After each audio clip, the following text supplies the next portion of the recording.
Colour blindness को समझने के लिए सबसे पहली चीज जो आपको यहाँ पे समझनी है वो ये है, एक रफ वर्क हम लोग कर रहे हैं यहाँ पे।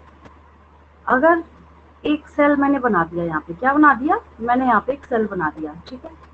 मैंने आपको पिछली क्लास में भी समझाया था, और मैं यहाँ पे क्योंकि हम लोग ह्यूमन का डिसऑर्डर कर रहे हैं, ठीक है, मैंने यहाँ पे क्या बना दिया, ये ह्यूमन सेल मैंने काउंट करके नहीं बनाया है। मैं आपको एक चीज बता रही हूँ, अगर ये क्रोमोसोम नंबर 1 है और अगर ये क्रोमोसोम नंबर 22 है, ठीक है, तो यहाँ पे हम लोगों के पास क्या है, 22 पेयर्स ऑफ ऑटोसोम्स, राइट। हम लोगों के पास यहाँ पे क्या है, 22 पेयर्स ऑफ ऑटोसोम्स, ठीक है। देन हम लोग यहाँ पे क्या देखते हैं, ये जो लास्ट है, ये 23rd पेयर ऑफ क्रोमोसोम जो है, that are sex chromosomes, that are sex chromosomes, ठीक है। क्वेश्चन ये आता है कि जिस मेंडेलियन डिसऑर्डर के बारे में आप पढ़ाई कर रहे हैं, बहुत ध्यान से समझना है। यहाँ पे एक एक वर्ड से, लाइन भी मैं नहीं बोलूंगी, एक एक वर्ड से क्वेश्चन पूछा जाता है। पहला क्वेश्चन, ये कलर ब्लाइंडनेस का जो डिसऑर्डर है, ये ऑटोसोमल डिसऑर्डर है या सेक्स लिंक्ड डिसऑर्डर है? पहले तो बच्चे को यही बात नहीं समझ आती। सेक्स लिंक्ड होने का क्या मतलब है? तो लिंक्ड होने का ये मतलब है कि जो सेक्स क्रोमोसोम है, इसके ऊपर इस डिसऑर्डर को कॉज करने के जीन्स बैठे होंगे। इतनी बात आई समझ में साफ साफ, है ना। तो यहाँ पे इसके कलर ब्लाइंडनेस के जीन्स जो हैं वो कहाँ बैठे होंगे, वो सेक्स क्रोमोसोम्स के ऊपर बैठे होंगे, ठीक है। इनका ऑटोसोम से कोई मतलब नहीं है, तो हम कभी भी इसमें ऐसा मेंशन नहीं करेंगे कि ये ऑटोसोमल या ऑटोसोम लिंक्ड डिसऑर्डर है, ठीक है। आगे मैं आपको सिखाऊंगी कि हम लोग इसको रिसेसिव क्यों बोलते हैं। मैंने रफ वर्क से आपको समझाया यहाँ पे, ठीक है। आगे मैं यहाँ पे नेक्स्ट ये सिखाऊंगी कि इसको हम लोग रिसेसिव क्यों बोलते हैं, वो तो खैर आगे आपको समझ आता जाएगा धीरे धीरे। फर्स्ट पॉइंट जो मैंने आपको अभी भी सिखाया, आपको वही लिखना है। कलर ब्लाइंडनेस जो है क्या है, कलर ब्लाइंडनेस जो है, इट इज अ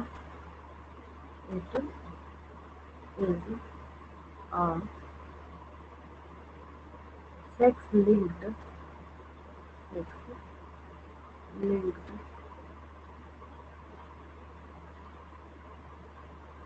recessive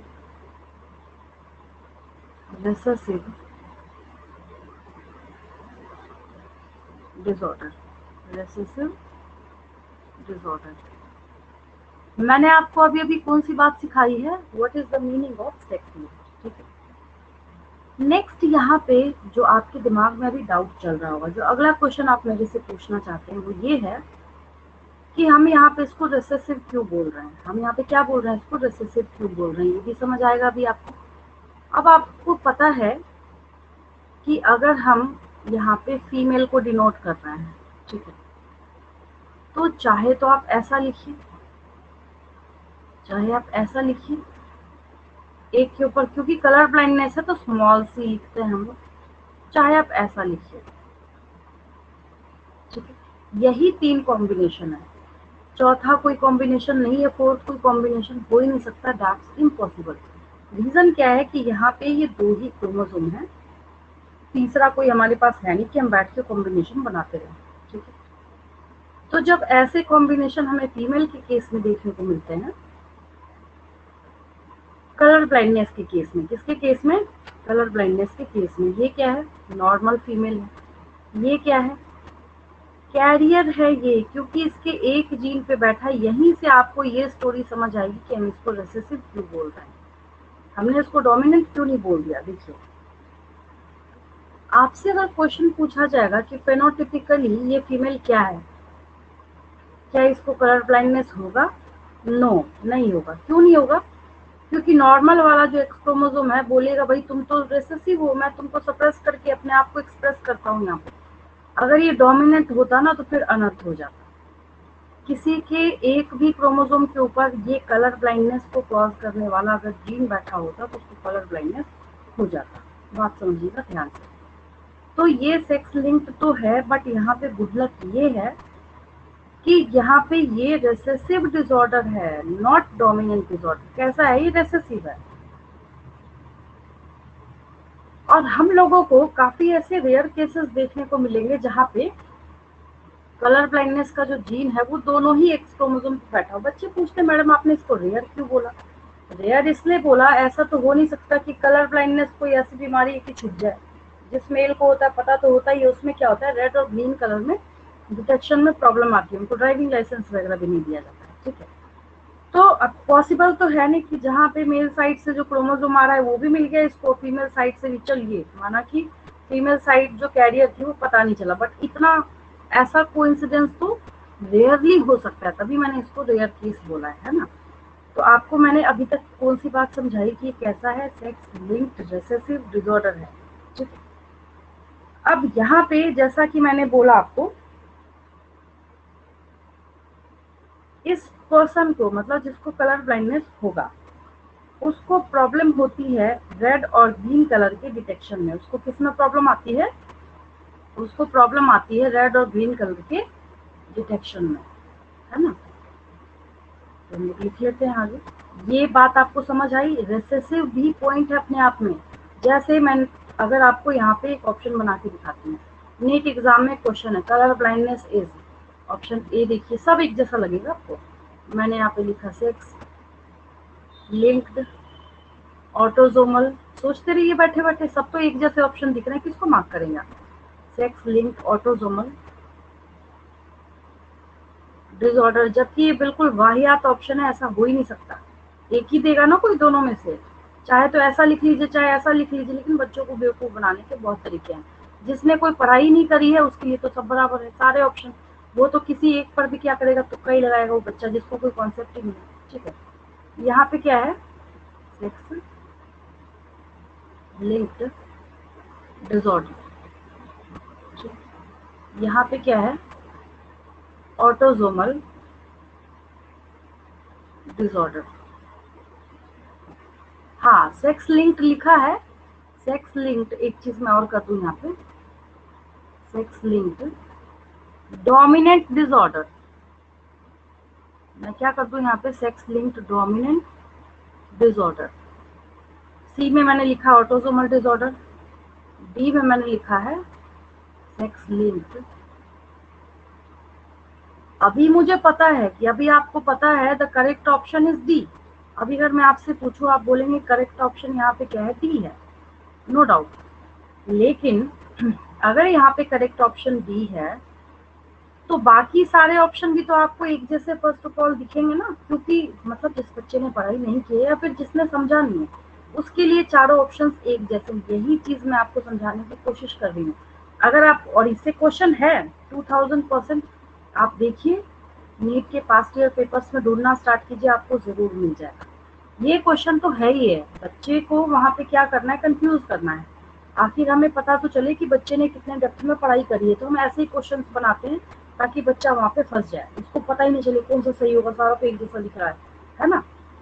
तो ये चीज है, इस तरीके से करके आपसे ऑप्शंस बना के क्वेश्चंस पूछे जाते हैं। ठीक है, आगे हम लोग चलते हैं।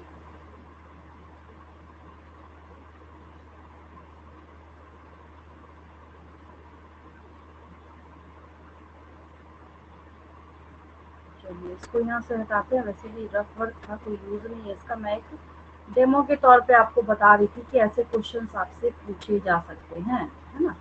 बहुत ये सब समझने के बाद ना, उसके बाद तो आप प्रे करेंगे एग्जाम में हमें इन्हीं टॉपिक से क्वेश्चन आने चाहिए, इसमें गलती की गुंजाइश ही नहीं है। सवाल ही नहीं उठता कि बच्चे के पास कॉन्सेप्ट है और आप कहीं भी गलती से भी कोई गलती कर दो, है ना। बहुत अच्छा टॉपिक है, मैंने पहले ही बोला था जेनेटिक्स चैप्टर बहुत अच्छा है उन बच्चों के लिए जो थोड़ा दिमाग रख के पढ़ते हैं, है ना। क्यों होता है? तो ऐसे लिख लीजिए, colour blindness, colour blindness, colour blindness occurs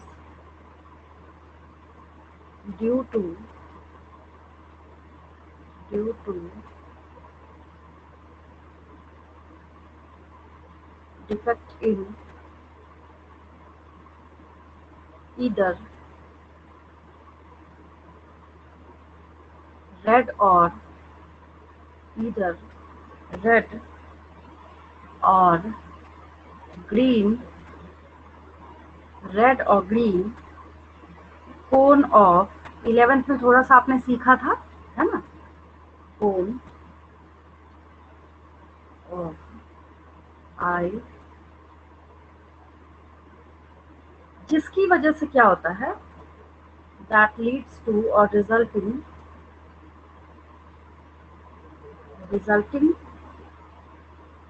in failure resulting in failure to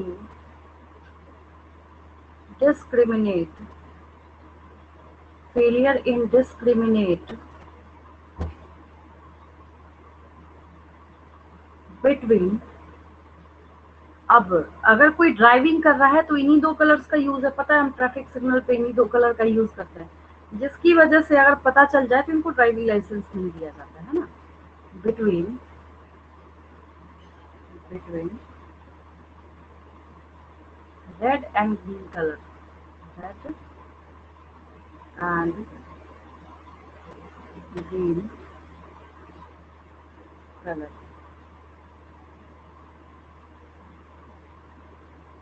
red and green colour, है ना। अब अगर आपसे रीजन पूछा जाएगा, अगर आपसे क्या पूछा जाएगा, रीजन पूछा जाएगा, तो हमने पहले यहाँ पे देखिए ध्यान से, हमने यहाँ पे पहले ही मेंशन कर रखा है इट्स सेक्स लिंक्ड डिसऑर्डर, है ना। तो ऑब्वियस है हम ऐसा ही लिखेंगे कुछ कि जो एक्स क्रोमोसोम जो है उसके कुछ जीन्स में म्यूटेशन हो जाता है, ठीक है, तो ऐसे करके हम लोग लिखते हैं। रीजन करके एक हेडिंग दे देती हूँ मैं यहाँ पे, है ना, वो भी सही रहेगा।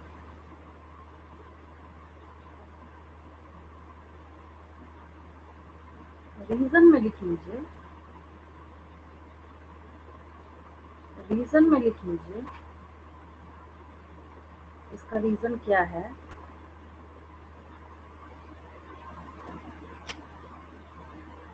म्यूटेशन, म्यूटेशन का मतलब पता ही आपको, सडन चेंज इन डीएनए, है ना।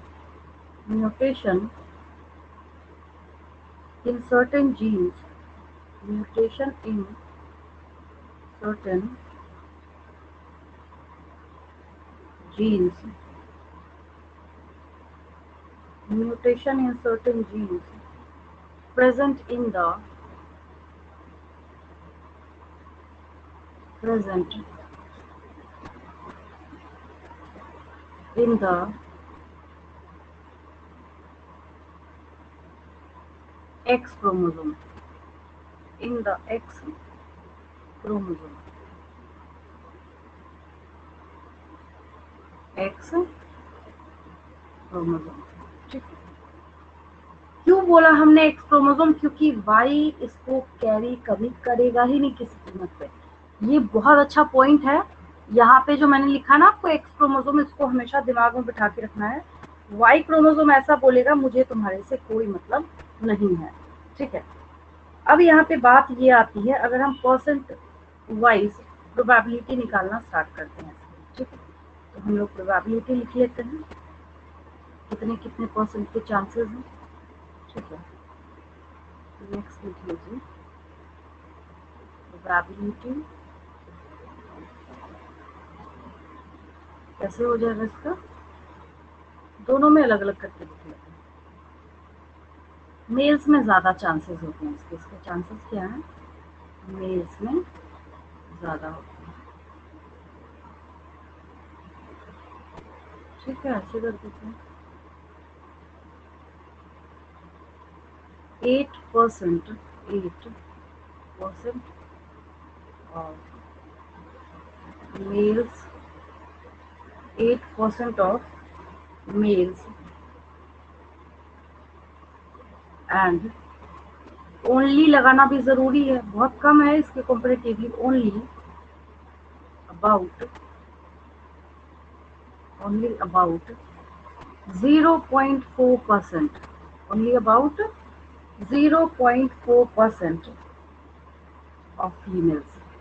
ये डेटा आपको पूछा जाएगा, इसमें कहीं पे कोई डिस्काउंट, कोई रिलैक्सेशन कुछ भी नहीं है, ये डेटा पूछा ही जाता है, ठीक है। Only about 0.4% of females. ठीक है, इसको लिख लीजिए। आगे देखिए, तो ये हमने क्या किया, इसकी प्रोबेबिलिटी मेंशन करी है। ठीक है, अब यहाँ पे एक्चुअली अगर देखा जाए तो रीजन में मैंने यहाँ पे मेंशन कर दिया है कि एक्स क्रोमोसोम ही है जो कि कैरी करता है। तो कौन अफेक्टेड हो रहा है इससे? मेल ज्यादा अफेक्टेड हो रहे हैं। इसका रीजन क्या है? थोड़ा सा ऑकवर्ड लगता है सुनने में, बट जब आप इससे क्वेश्चंस करना स्टार्ट करेंगे, है ना, तो ये बिल्कुल टॉपिक जो है ना आपको क्रिस्टल क्लियर हो जाएगा, बहुत अच्छे तरीके से ये क्लियर हो जाता है। ठीक है, अब देखिए, अब यहाँ पे एक क्वेश्चन मैं बताती हूँ आपको। पहले मैं एक क्वेश्चन लिख रही हूँ, पहले ये पेज पूरा कंप्लीट कर लीजिए। क्यों मैं क्वेश्चन लिखवा के वो लाइन लिख रही हूँ, आपको खुद ही मेरी बात समझ आ जाएगी, है ना।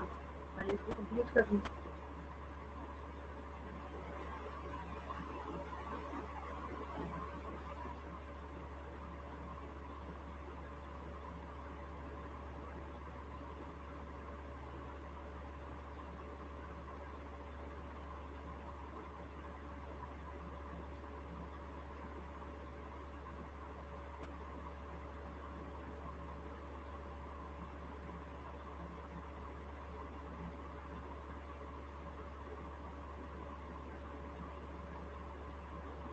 हो गया?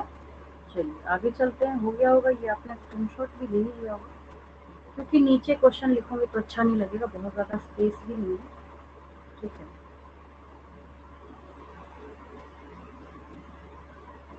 एक क्वेश्चन मैं यहाँ पे लिख रही हूँ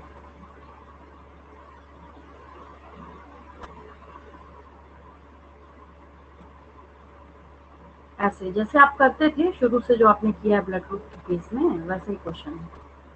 स्टार की जगह क्वेश्चन ही कर देती हूँ। Represent the Punnett square, represent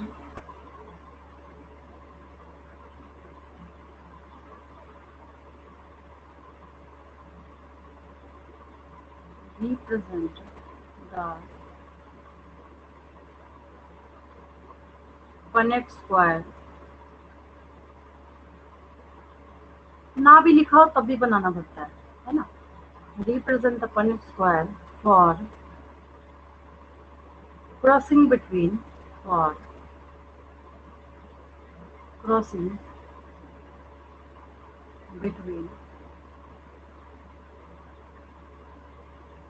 a normal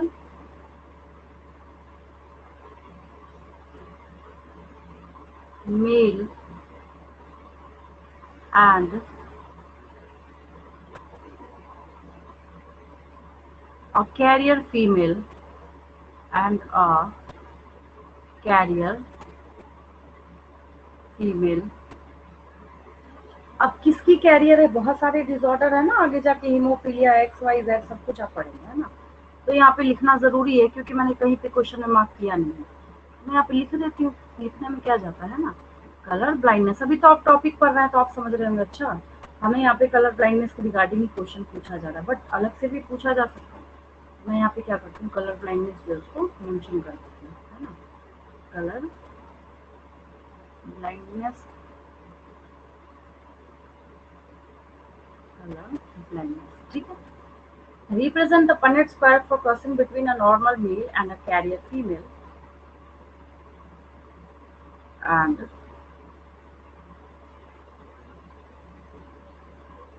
also mention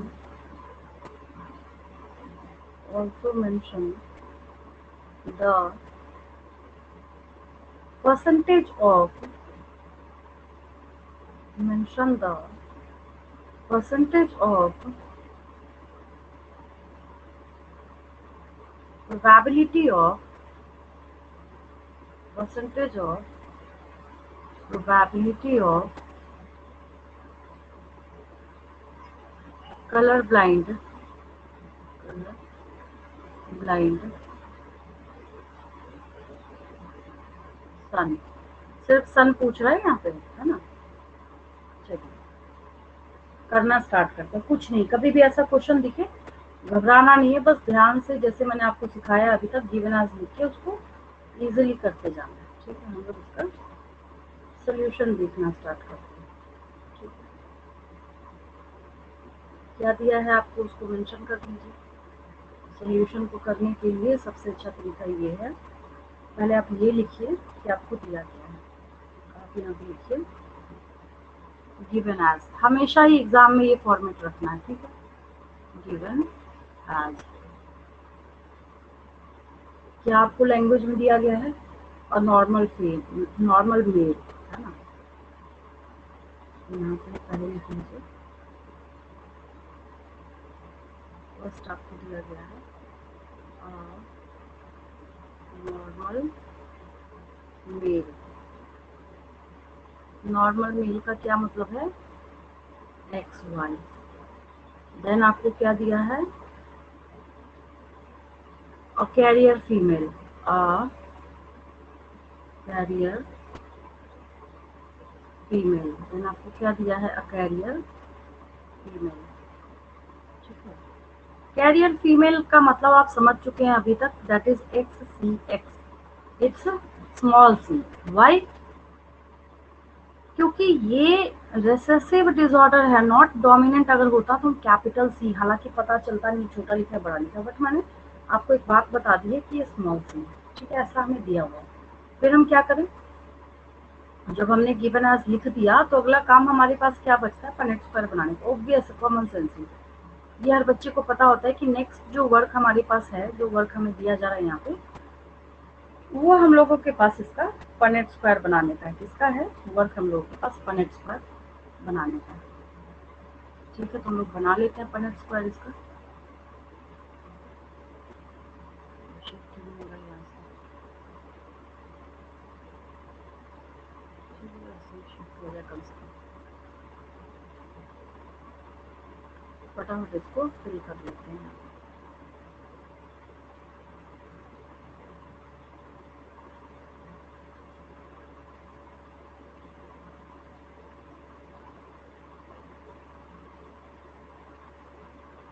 इससे अच्छा तो ऐसे बन गया।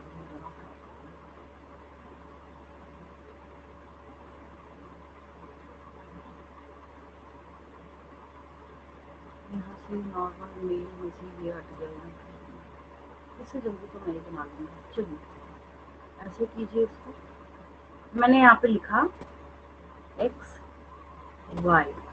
ठीक है, नॉर्मल मेल है ना वो बिठा दिया मैंने यहाँ पे। ठीक है, देन क्या है आपके पास, carrier female बिठाइए x C x. ठीक है, फिर क्या करना है, बॉक्स बनाना है। ये आपने बॉक्स बना दिया। फिर आपको यहाँ पे मेंशन कर देना है कि एक साइड हम क्या कर रहे हैं, यहाँ पे मेल रिप्रेजेंट कर रहे हैं, और एक साइड हम क्या कर रहे हैं, यहाँ पे फीमेल रिप्रेजेंट कर रहे हैं। फिल करना स्टार्ट कीजिए इसको, X C X, X C Y, X X X Y. अब मैं आपको यहाँ पे एक एनसीईआरटी की लाइन लिख रही हूँ, यहाँ पे मैं मेंशन भी कर देती हूँ आपको। यहाँ पे मैं एक स्पेशल आपके एनसीईआरटी किताब की लाइन लिख रही हूँ। बिना इस क्वेश्चन के आप मुझे सोच के बताइएगा, क्या कभी कोई बच्चा 7 जन्म में भी समझ सकता है कि उस लाइन में बोला क्या है आपको। देखिए मैं क्या लिख रही हूँ आपको, यहाँ पे मैं मेंशन कर रही हूँ कि the son of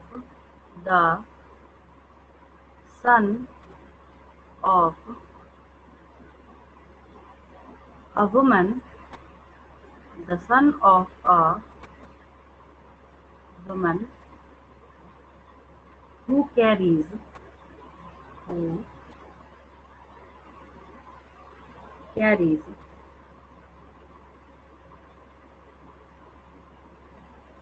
who carries the gene of color blindness।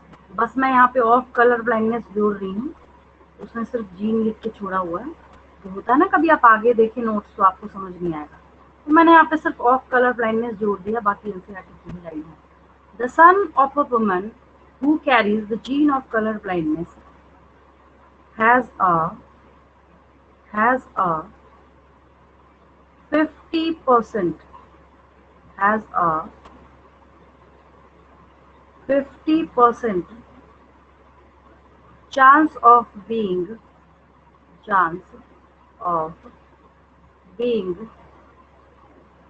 colorblind, being colorblind।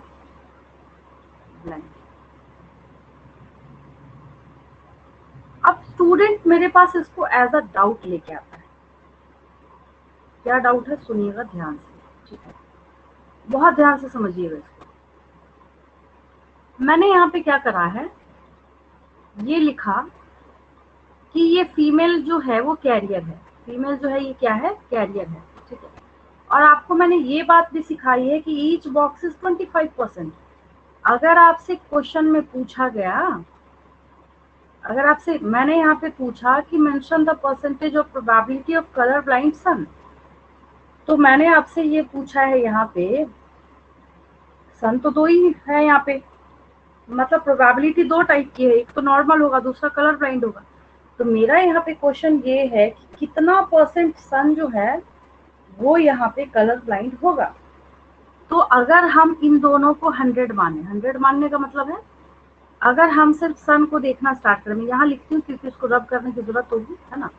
अगर मैंने ये दोनों, पहला केस है ये XY और दूसरा केस है यहाँ पे XY, अगर मैंने यहाँ पे इसको लिखा है, अगर हम इन दोनों को ऐसे समझिए, अगर हम इन दोनों को 100% मानते हैं, सिर्फ इसको मेल चाइल्ड, ठीक है, तो ये कलर ब्लाइंडनेस वाले केस को जाता है 50% और नॉर्मल वाले केस को जाता है 50%। यस और नो, है ना, बिल्कुल क्रिस्टल क्लियर है। ये लाइन जो है ना, जब स्टूडेंट मेरे पास उठा के लाता है, एक बच्चे का तो ये भी बोलना था, कह रहा था मैम ये ना लाइन गलत लिख दी है एनसीईआरटी में। जब आप ये देखिएगा कि overall percentage, what is the overall percentage of affected individuals, तब ये 25% हो जाएगा, because each box represent only 25%। लेकिन अगर आपसे पूछा जाएगा कि कितने परसेंट सन में प्रोबेबिलिटी है कलर ब्लाइंडनेस की, दैट विल बिकम 50%। बहुत ध्यान देना है आपको यहाँ पे, ठीक है। अब यहाँ पे एक और चीज है इस केस के लिए, इस केस के लिए क्या है, एक और चीज, इसी एनसीईआरटी की लाइन रन कर दी है यहाँ पे, सो देखिए इसी के लिए एक और एनसीईआरटी की लाइन रन कर दी, मैं यहाँ पे नहीं लिख रही। आपको क्या बोला जा रहा है कि ये सारा ड्रामा चलने के बावजूद भी जो हम यहाँ पे इस कैरियर फीमेल को देख रहे हैं वो कलर ब्लाइंड नहीं है। She is only the carrier of colour blindness because the gene of colour blindness is recessive. तो इस केस में क्या है, फीमेल जो है वो कलर ब्लाइंड नहीं है, लेकिन वो कैरियर का काम करेगी क्योंकि ये जीन क्या है, रिसेसिव है, ठीक है। तो इसका ये मतलब क्या निकला कि अगर हम और देखना चाहें इसमें, तो इसका ये मतलब निकला कि जो एक दूसरा वाला नॉर्मल एक्स क्रोमोसोम है यहाँ पे, ये इसके असर को क्या करेगा, मतलब इसके जो इफेक्ट है उसको ये सप्रेस कर देगा, है ना। चलिए, तो ये वाला पेज भी आप एज इट इज नोट कर लीजिए। और अगर आपको एग्जाम में लिखना हो तो ऐसे करके मेंशन करते हैं हम लोग। ये तो एनसीईआरटी की जो लाइन थी वो मैंने आपको साफ सीधी बात यहाँ पे समझा दी। अब जो यहाँ पे है एग्जाम में बच्चों को मैं बोलती हूँ आप चारों को 1 बाय 1 करके मेंशन कीजिए, चाहे आपसे कुछ पूछे या फिर नहीं पूछे, वो एग्जामिनर की मर्जी है कि आपसे क्या पूछ रहे हैं क्या नहीं पूछ रहे हैं। बट आपको कंप्लीट लिखने की आदत लगाने पे बेनिफिट ये होता है कि कई बार होता है एग्जामिनर ने कुछ पूछा हो, आप हो सकता है देखना भूल गए हो या आपको नजर नहीं आया हो, बट वो बाय डिफॉल्ट आपके आंसर शीट में दिखेगा, तो आपको आंसर मिलेगा ही मिलेगा। तो मेरा यहाँ पे क्या बोलने का मतलब है, पहला जो यहाँ पे XCX, ठीक है, क्या है इसका मतलब लिखिए सामने, कैरियर फीमेल, कोई दिक्कत नहीं, पता है आपको, ठीक है। दूसरा केस क्या है, यहाँ पे ऐसे 1 2 3 4 पढ़ रहे हैं हम, है ना, XCY, इसका बैड लक हो गया, इसको लिख दीजिए colour blind, colour blind mail है, पता ही आपको XY, कलर ब्लाइंड मेल, ठीक है। थर्ड क्या है, XX, XX है दैट इज नॉर्मल, ये क्या है नॉर्मल फीमेल, क्या है ये नॉर्मल फीमेल है, पता ही आपको है ना। देन XY, ये क्या हो गया यहाँ पे नॉर्मल मेल। अब इस पूरे वर्ल्ड में ना कोई आपसे इस कलर ब्लाइंडनेस का एक भी क्वेश्चन पूछे, ऐसा हो नहीं सकता कि आप उसको सॉल्व नहीं कर सकते। मैं आपको इंटरेस्ट के तौर पे बताती हूँ, कोई सा भी सैम्पल पेपर उठा के, कोई सा भी एग्जाम आइडिया हो, टुगेदर विद हो, XYZ कुछ भी हो, अरिहंत हो, कोई सा भी सैम्पल पेपर उठाइए और इस कलर ब्लाइंडनेस के टॉपिक के ना क्वेश्चंस को सॉल्व करना स्टार्ट कीजिए। इतना समझने के बाद मतलब मेरी गारंटी है कि हो ही नहीं सकता कि आपको इसके रिगार्डिंग कोई क्वेश्चन जो है वो समझ ना आए। ठीक है, तो यहाँ पे रेयरली होता है ऐसा। पिछले पेज पे मैं लिख देती हूँ। हाँ, ये तो मैं भूल ही गई, इसको नोट कर दीजिए, स्क्रीनशॉट ले लीजिए सबसे पहले। सेविंग में मैं भी डालती हूँ, क्या पता गायब हो जाए तो। इधर जैसे 2-3 क्लासेस से हो रहा है ना, वो हैंग करके गायब हो जाता है, तो आप भी नोट कर लीजिए इसको। इंटरेस्टिंग टॉपिक है, एक बार समझ के दिमाग में कॉन्सेप्ट बिठा लिया, उसके बाद एक भी क्वेश्चन इसे मिस नहीं होने वाला। ये सबसे बड़ा बेनिफिट है इस टॉपिक का, है ना। चलिए, तो हम लोग एक लास्ट लाइन लिख लेते हैं पिछले पेज पे। लास्ट लाइन, लास्ट तो नहीं बोलना चाहिए, बट वही है कि यहाँ तक जो आपने सीखा है उस क्वेश्चन ने एक लाइन को बहुत अच्छे तरीके से क्रिस्टल क्लियर किया है ना। तो होता क्या है यहाँ पे, अभी तक जो आपने कंक्लूजन निकाला है, जो मोरल ऑफ द स्टोरी अभी तक आपके पास निकल के सामने आई है, वो यही है कुल मिला के कि ऐसा ही बोल सकते हैं हम लोग, a daughter, a daughter, a daughter will not, a daughter will not normally, will not normally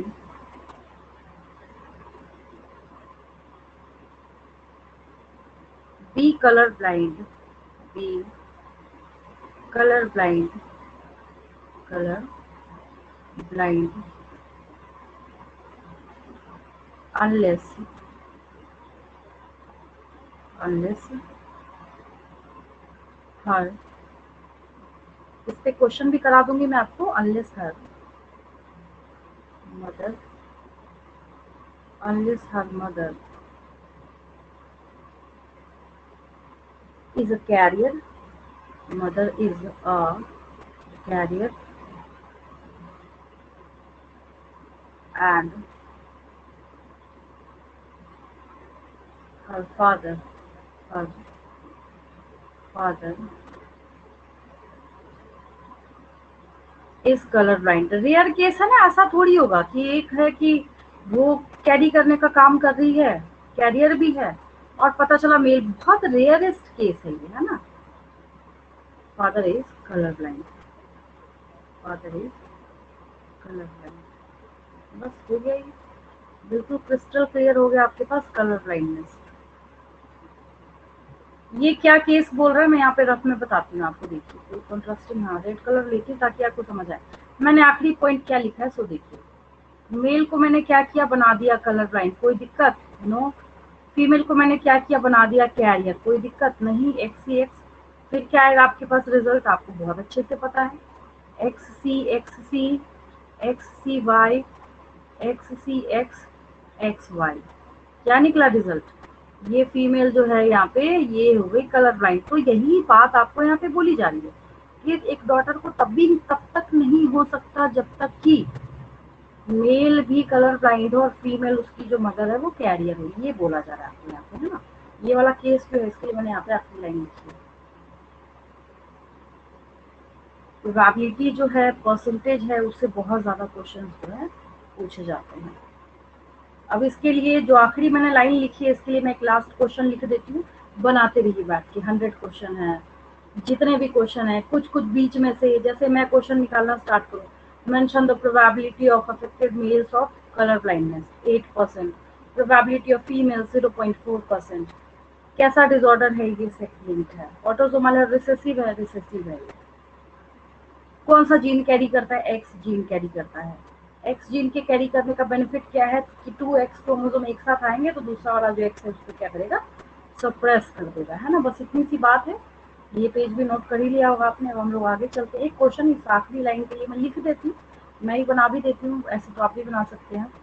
फिर क्या होगा कि ये ना कंप्लीट ओवर हो जाएगा। फिर इसी के फॉर्मेट पे, मतलब बिल्कुल ऐसी फॉर्मेट को फॉलो करता हूँ, ऐसा ही सेम ऐसा पनेट स्क्वायर जो है वो हीमोफीलिया का चलेगा। और हीमोफीलिया में फायदा क्या है, सिर्फ सी की बजाय एच बिठाना है बस। और जो उसके सिम्टम्स जो है वो उसको अलग से करना है, और कोई दिक्कत नहीं है, बाकी एक ही तरीके से बनता है ना। चलिए नेक्स्ट पेज हम लोग लेते हैं। एक और प्रैक्टिस क्वेश्चन लिख लीजिए, वो आखिरी लाइन जो थी उसके लिए। मैं यहाँ पे लिख देती हूँ, represent the Punnett square, represent the Punnett square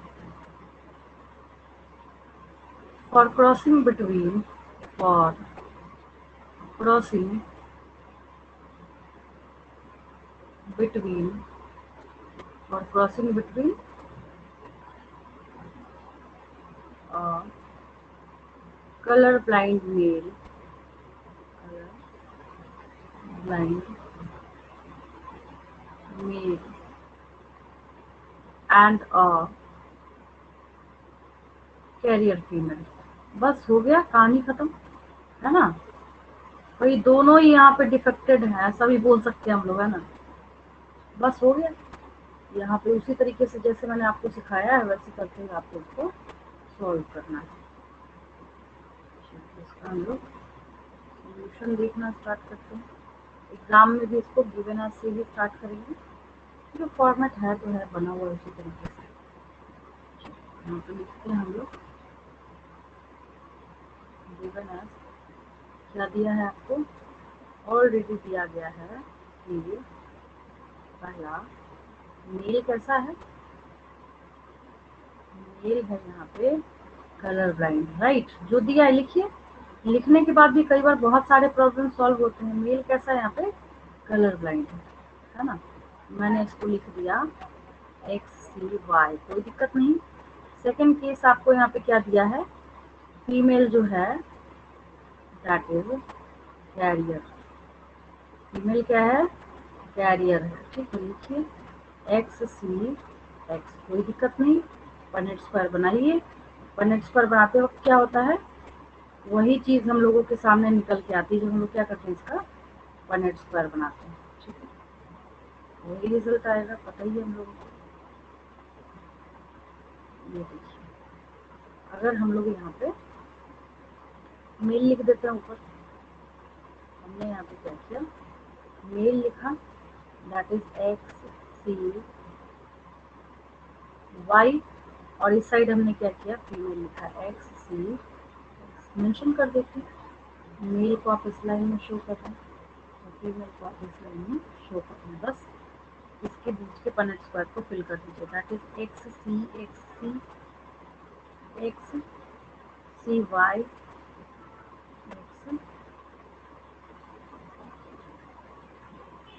X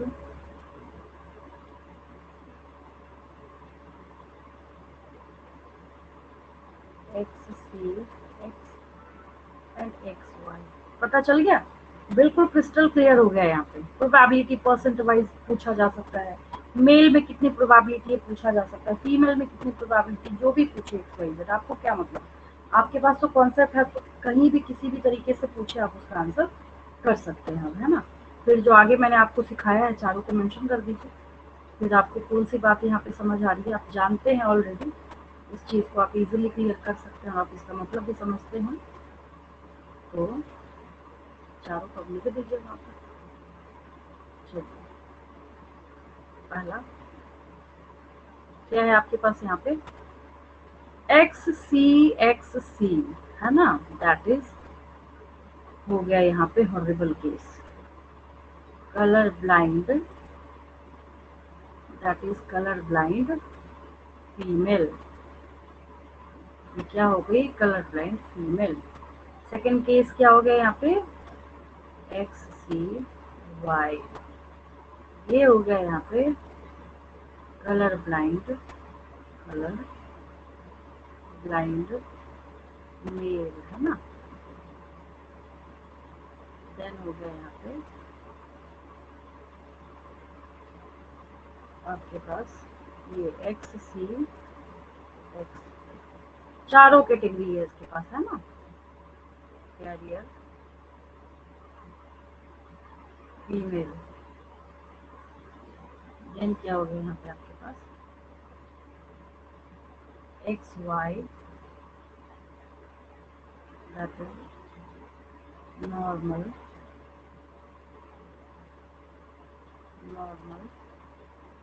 mail. XY का मतलब क्या हो गया यहाँ पे, नॉर्मल मेल, बस लिख लीजिए।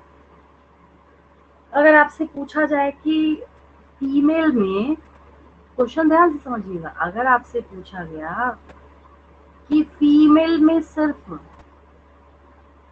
नहीं ये तो जो है यहाँ पे मतलब फीमेल, यहाँ बीच में मैंने अलग अलग करके लिखा है, एक ऊपर चली गई और एक यहाँ पे थर्ड नंबर पे, ठीक है। मतलब फर्स्ट और इस थर्ड नंबर के रिगार्डिंग अगर हम लोग बात करते हैं, किसके रिगार्डिंग बात करते हैं, फर्स्ट और थर्ड नंबर के रिगार्डिंग, ठीक है। अगर आपसे पूछा गया कैरियर फीमेल की प्रोबेबिलिटी क्या है फीमेल में, तो 50%, क्योंकि दोनों फीमेल को 100 बना देंगे, आप 100 बना देंगे, उसमें लिखेंगे। अगर आपसे पूछा गया सारे चाइल्ड में, ओवरऑल जितने भी यहाँ पे चाइल्ड मतलब चिल्ड्रन अवेलेबल हैं, उसमें प्रोबेबिलिटी कितनी है कैरियर फीमेल की, तब हो जाएगा 25%। नॉर्मल मतलब मेल्स में नॉर्मल होने की प्रोबेबिलिटी कितनी है, तो 50%। एक रहा ये कलर ब्लाइंड वाला, दूसरा नॉर्मल। अगर पूछा गया सारे चाइल्ड में से कितने बिल्कुल फेनोटिपिकली नॉर्मल होंगे, जेनोटिपिकली प्लस, मतलब बहुत इसमें दिमाग घुमाने वाले भी क्वेश्चन पूछे जाते हैं, ध्यान दीजिएगा। पूछा जाएगा जेनोटिपिकली एंड फेनोटिपिकली दोनों तरीके से नॉर्मल ऑफस्प्रिंग कितने होंगे, तब हो जाएगा 25%। लेकिन अगर फेनोटिपिकली पूछ लिया गया तो सेकंड नंबर भी फेनोटिपिकली जो है, मतलब ये कैरियर फीमेल जो है थर्ड नंबर, फेनोटिपिकली ये भी नॉर्मल है।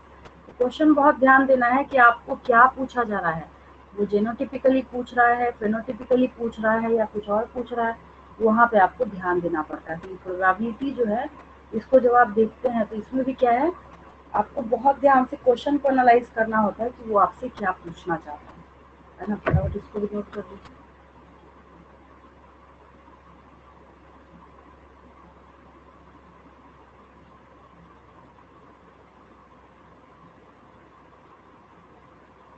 इस क्वेश्चन को, कलर ब्लाइंडनेस को करने के बाद आज का आपका होमवर्क ये है, जितने क्वेश्चंस आपको दिख सकते हैं, जहां तक आपकी नजर जा सकती है कलर ब्लाइंडनेस के रिगार्डिंग, क्वेश्चन आप सॉल्व कीजिए। अगर ना हो एक भी क्वेश्चन ना, ठीक है, तब आप मेरे से बोलिए कि हाँ ये क्वेश्चन जो है हमारे से सॉल्व नहीं हुआ, ऐसे इम्पॉसिबल है, हो ही नहीं सकता कि इतने डेप्थ में समझने के बाद आपको ये चीज जो है वो समझ नहीं आए, ठीक है। और ये कलर ब्लाइंडनेस की जो कंडीशन है, ये इनहेरिटेड कंडीशन है। कैसी कंडीशन है ये, इनहेरिटेड, पता ही है आपको ये कैसी कंडीशन है, इनहेरिटेड कंडीशन है। और मोर मेन जो है वो अफेक्टेड होता है। ये तो रेयर हो गया ना, ऐसा तो हो ही नहीं सकता बिल्कुल कि कलर ब्लाइंड मेल भी है, किसी को पता ही नहीं चला, और फीमेल को मान लीजिए नहीं पता है इसको, ठीक है, और फीमेल मैरिज कर ली उसके साथ जाके, तो पता होता है ना। कलर ब्लाइंडनेस तो ऐसा तो है नहीं कुछ छुपने वाली चीज है, सबको पता होता है, तो उसको कलर ब्लाइंडनेस है। रेड और ग्रीन कलर में जब बचपन से ही डिटेक्शन में उसको प्रॉब्लम आएगी तो पता चल जाएगा कि वो अफेक्टेड है, किससे, कलर ब्लाइंडनेस से अफेक्टेड है, ठीक है। इसको लिख लीजिए।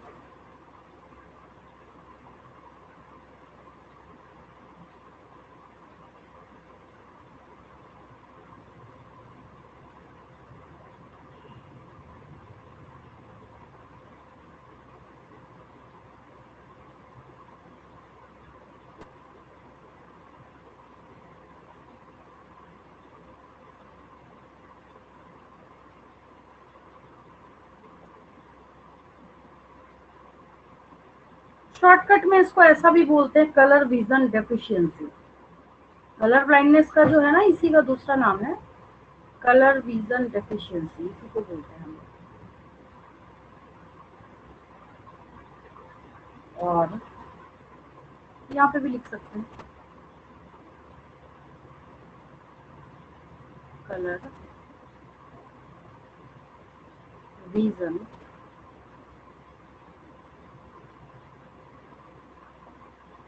Colour reason. अब ऐसा ना हो कि ये लिख के क्वेश्चन पूछ दे, आप बोलिएगा अच्छा ऐसा तो बताया नहीं हमारी टीचर ने। इसी का ही दूसरा नाम है कलर रीजन डेफिनेशन,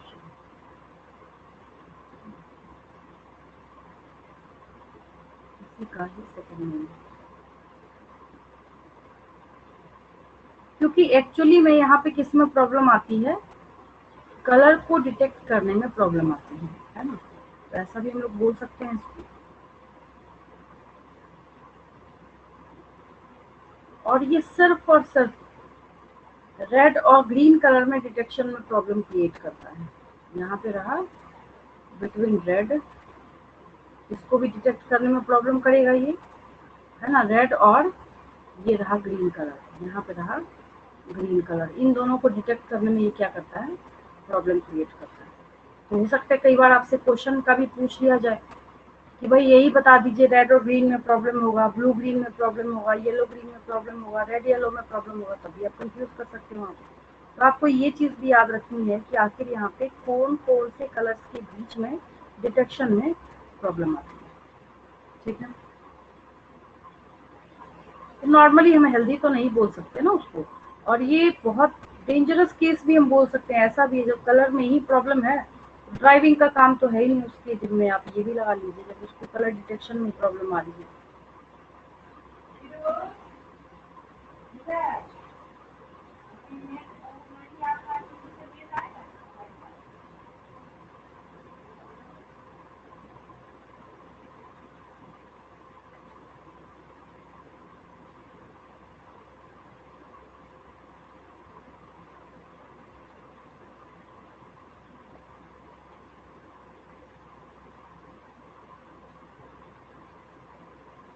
चलिए, कोई डाउट तो नहीं आज की क्लास में, क्लियर है। ये जैसे पेजेस मैंने कराए हैं उसको नोट कर लीजिए। आई थिंक हाँ यहीं से स्टार्ट करा था हमने।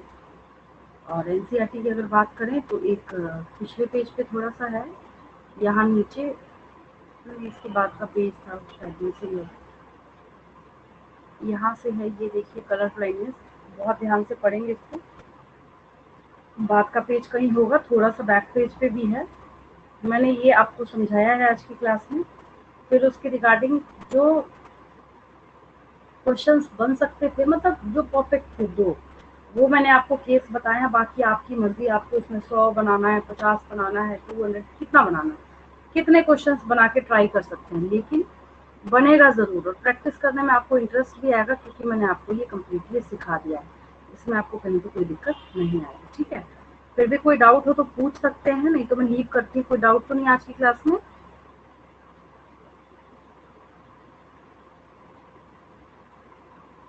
क्लियर है।